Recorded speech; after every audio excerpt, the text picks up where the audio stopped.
नमस्कार दोस्तों, स्वागत है आपका आपके चैनल का नाम में। अगर आप हमारे चैनल पर नए हैं, तो जल्दी से सब्सक्राइब करें और जुड़े रहें हमारे साथ मजेदार और रोचक वीडियो के लिए।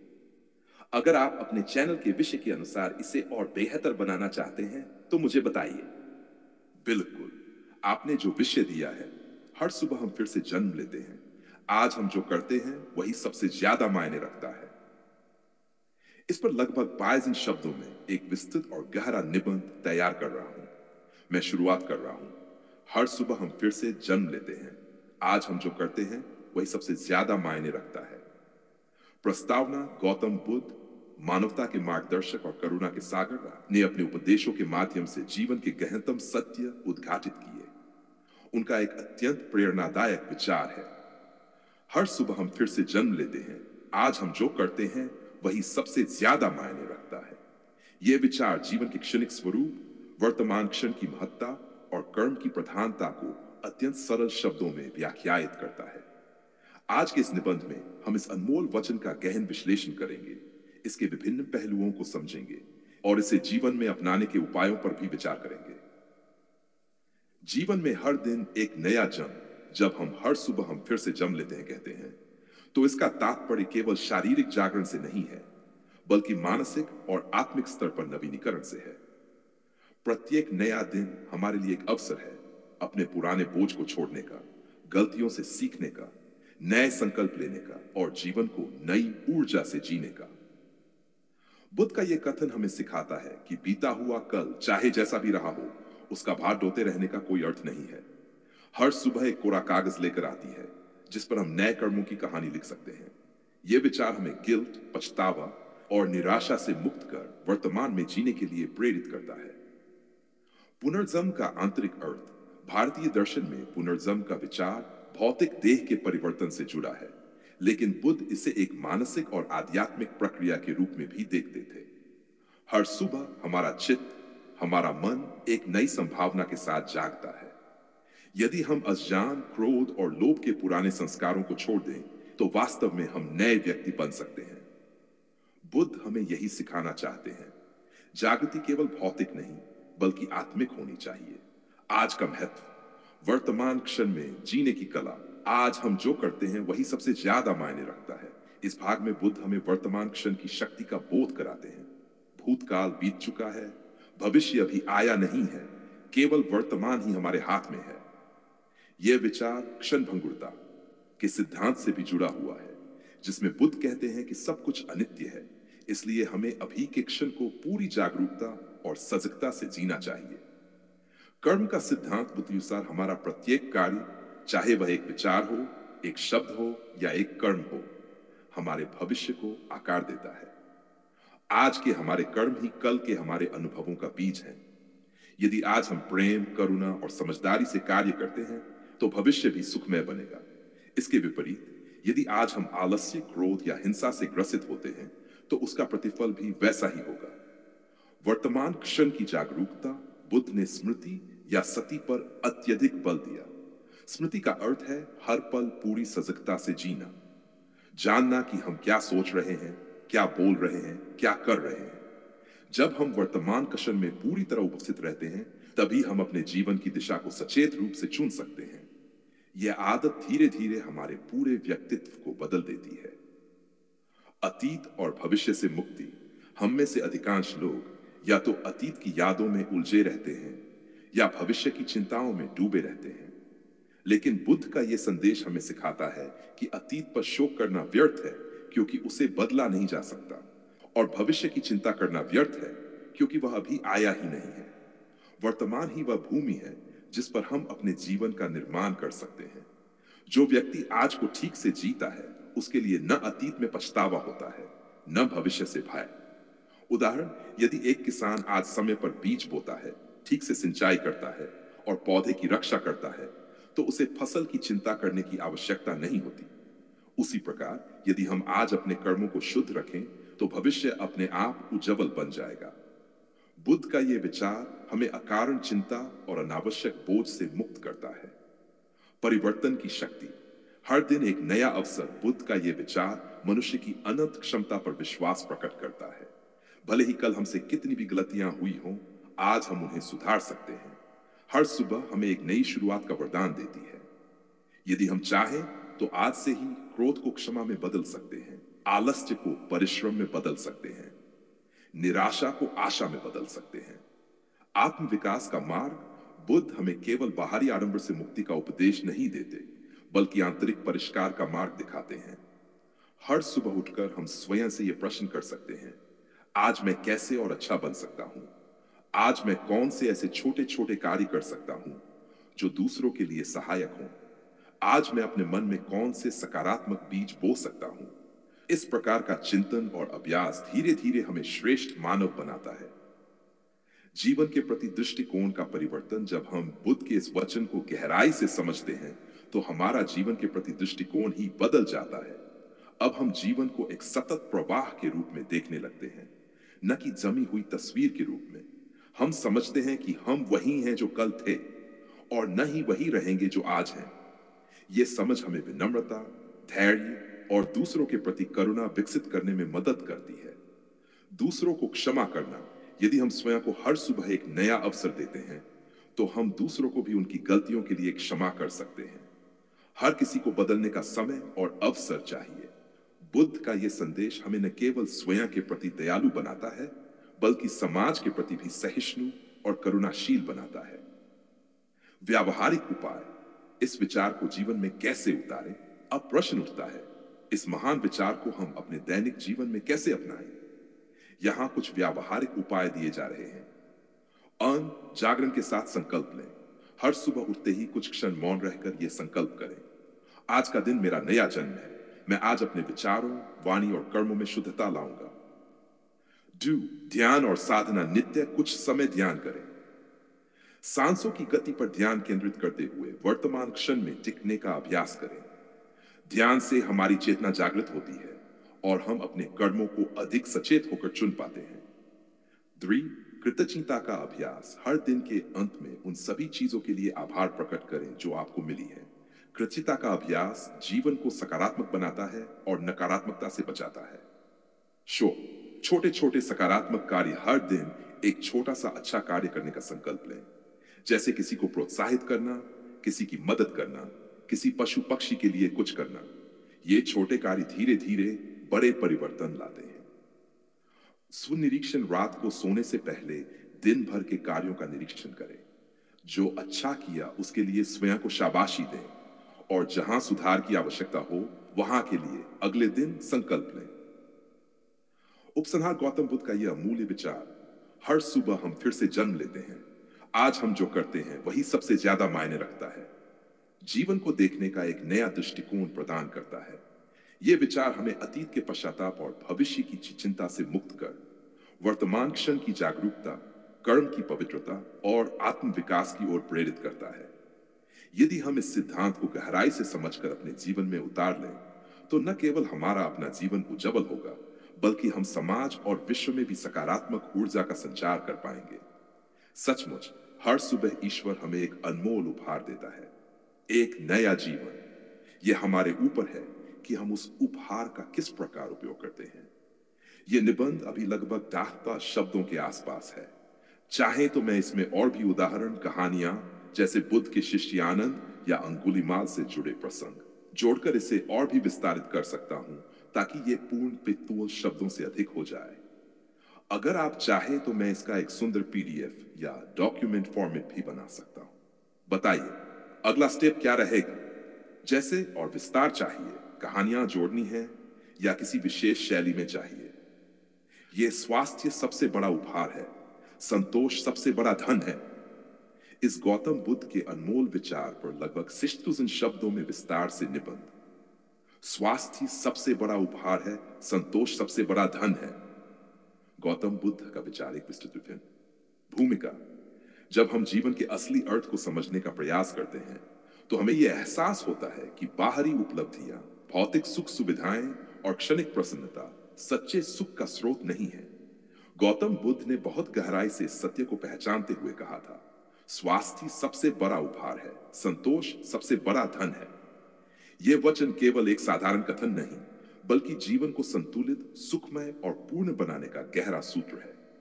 आज के इस भौतिकतावादी युग में, जहां भौतिक सुख साधनों की अंधी दौड़ ने मनुष्य को थका और बिखरा दिया है, बुद्ध के ये विचार एक अमूल्य प्रकाशपुंज की तरह हमारे पथ को आलोकित करते हैं। आइए इस वाक्य को गहराई से समझते हैं।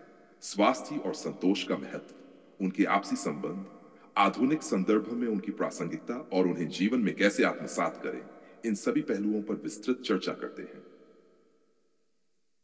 स्वास्थ्य का महत्व। स्वास्थ्य ही असली पूंजी है। अक्सर हम धन, प्रसिद्धि या पद को जीवन की सबसे बड़ी उपलब्धि समझते हैं, पर यदि स्वास्थ्य न हो तो ये सब व्यर्थ हो जाते हैं। एक बीमार व्यक्ति करोड़पति भी हो सकता है, लेकिन वह उस धन का उपभोग नहीं कर सकता। उसके लिए सबसे बड़ा वरदान तब केवल स्वास्थ्य बन जाता है। बुद्ध का संदेश स्पष्ट है। धन क्षणिक है, सत्ता अस्थायी है, पर एक स्वस्थ शरीर और मन दीर्घकालीन सुख का आधार है। शारीरिक स्वास्थ्य और मानसिक संतुलन, स्वस्थ शरीर में ही स्वस्थ मस्तिष्क का वास होता है। जब शरीर रोग मुक्त रहता है, तभी व्यक्ति उच्च विचार कर सकता है, आत्मविकास की दिशा में अग्रसर हो सकता है और समाज की सेवा कर सकता है। शारीरिक कष्ट व्यक्ति के सोचने, समझने और निर्णय लेने की क्षमता को भी प्रभावित करते हैं। स्वास्थ्य का मूल स्रोत संतुलित जीवन। गौतम बुद्ध ने मध्यम मार्ग, मिडिल पैथ की शिक्षा दी थी, जिसमें जीवन के दोनों अतिवादों, अति संयम और अति भोग से बचने की बात कही गई। स्वास्थ्य भी इसी संतुलन पर निर्भर करता है। उचित आहार, पर्याप्त विश्राम, नियमित व्यायाम और मानसिक शांति। संतोष का महत्वोश आंतरिक धन। भौतिक धन सीमित और अस्थायी है, जबकि संतोष असीम और स्थायी धन है। जो व्यक्ति संतुष्ट है वह किसी भी स्थिति में प्रसन्न रह सकता है, जबकि असंतुष्ट व्यक्ति के पास कितना भी अधिक क्यों न हो, वह सदा कमी का अनुभव करता है। बुद्ध का कथन है, तृष्णा ही दुख का मूल कारण है। जहां असंतोष है, जहां संतोष है, वहां शांति है। संतोष और सुख का संबंध। संतोष और सुख एक दूसरे के पूरक हैं।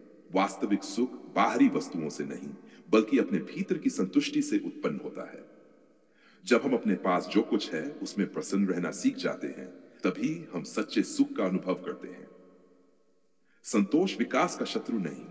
कुछ लोग संतोष को आलस या प्रगति में बाधा समझते हैं, जबकि यह एक भूल है। संतोष का अर्थ है वर्तमान में प्रसन्न रहना, न कि प्रयास करना छोड़ देना। संतोष हमें आंतरिक शांति देता है, जबकि लक्ष्य की ओर बढ़ने की प्रेरणा हमें निरंतर बेहतर बनने के लिए प्रेरित करती है। दोनों में सुंदर सामंजस्य संभव है। स्वास्थ्य और संतोष का आपसी संबंध। स्वस्थ शरीर और संतुष्ट मन दोनों एक दूसरे के सहायक हैं। यदि शरीर स्वस्थ है तो मन भी प्रसन्न रहेगा। यदि मन संतुष्ट है तो शरीर पर भी सकारात्मक प्रभाव पड़ेगा। तनाव, चिंता, लोभ और असंतोष आज की बीमारियों के प्रमुख कारण हैं। उच्च रक्तचाप, मधुमेह, अवसाद, हृदय रोग, ये सब असंतोषपूर्ण जीवन शैली के परिणाम हैं। जब हम संतोष को अपनाते हैं तो हम न केवल मानसिक स्वास्थ्य बल्कि शारीरिक स्वास्थ्य को भी संवारते हैं। आधुनिक जीवन में इस विचार की प्रासंगिकता, भौतिकता की दौड़। आज के युग में सफलता का पैमाना धन, प्रसिद्धि और भौतिक वस्तुओं की अधिकता बन गया है। परंतु इस अंधी दौड़ में व्यक्ति अपने स्वास्थ्य की अनदेखी कर देता है और कभी न समाप्त होने वाली इच्छाओं का दास बन जाता है। बुद्ध का यह विचार हमें याद दिलाता है कि सबसे बड़ी संपत्ति हमारे भीतर है, न कि बाहर। स्वास्थ्य समस्याओं का बढ़ता बोझ। आजकल जीवन शैली से जुड़ी बीमारियां जैसे मोटापा, तनाव, अवसाद और हृदय रोग अत्यधिक बढ़ रहे हैं।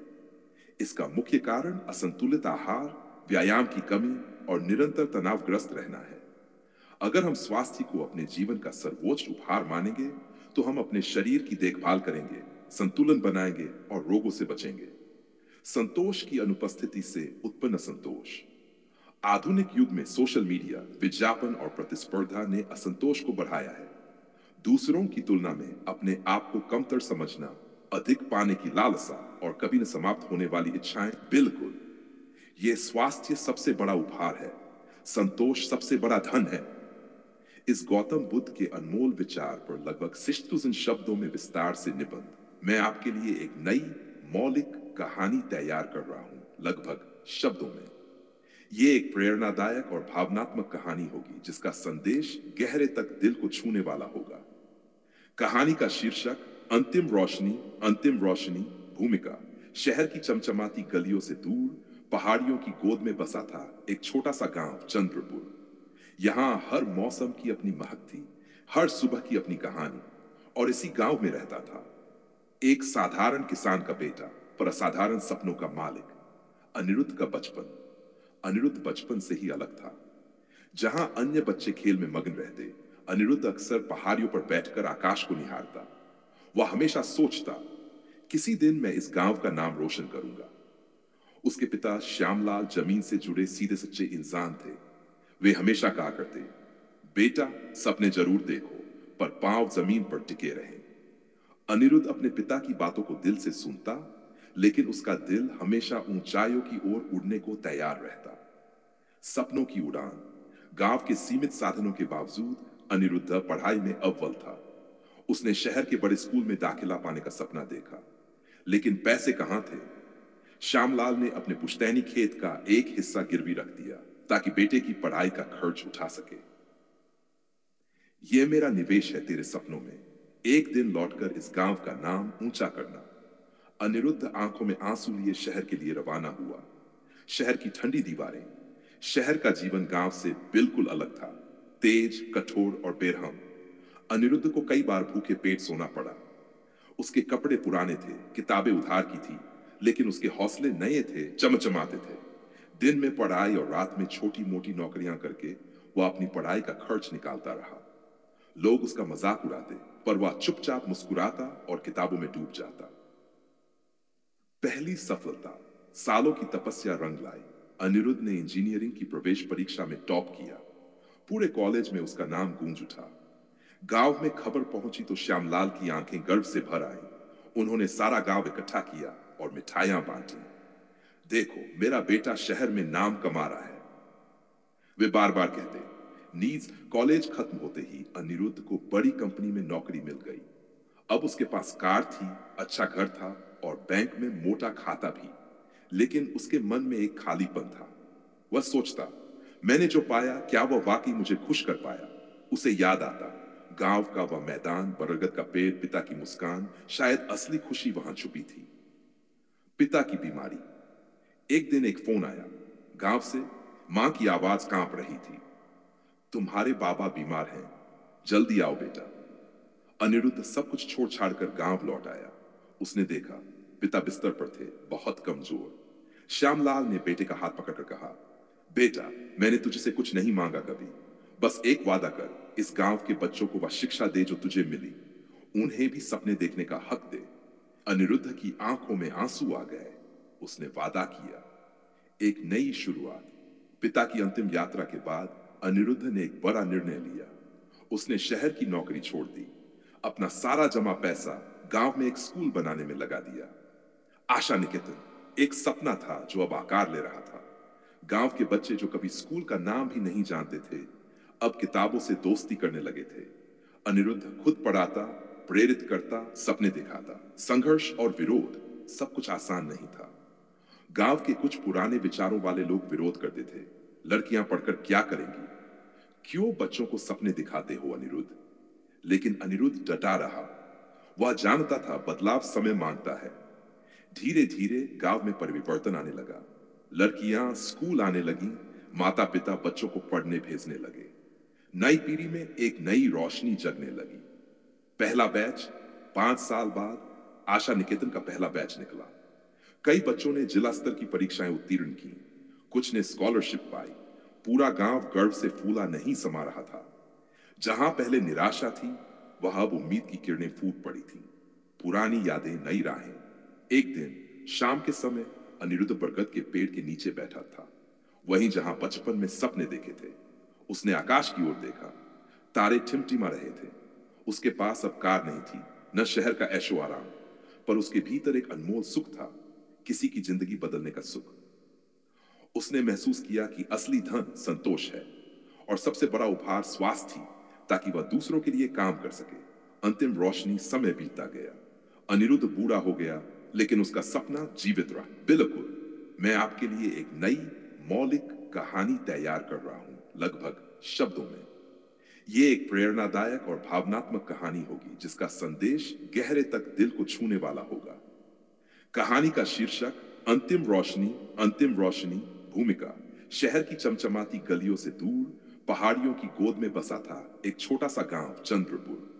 यहां हर मौसम की अपनी महक थी, हर सुबह की अपनी कहानी। और इसी गांव में रहता था एक साधारण किसान का बेटा पर असाधारण सपनों का मालिक, अनिरुद्ध का बचपन। अनिरुद्ध बचपन से ही अलग था।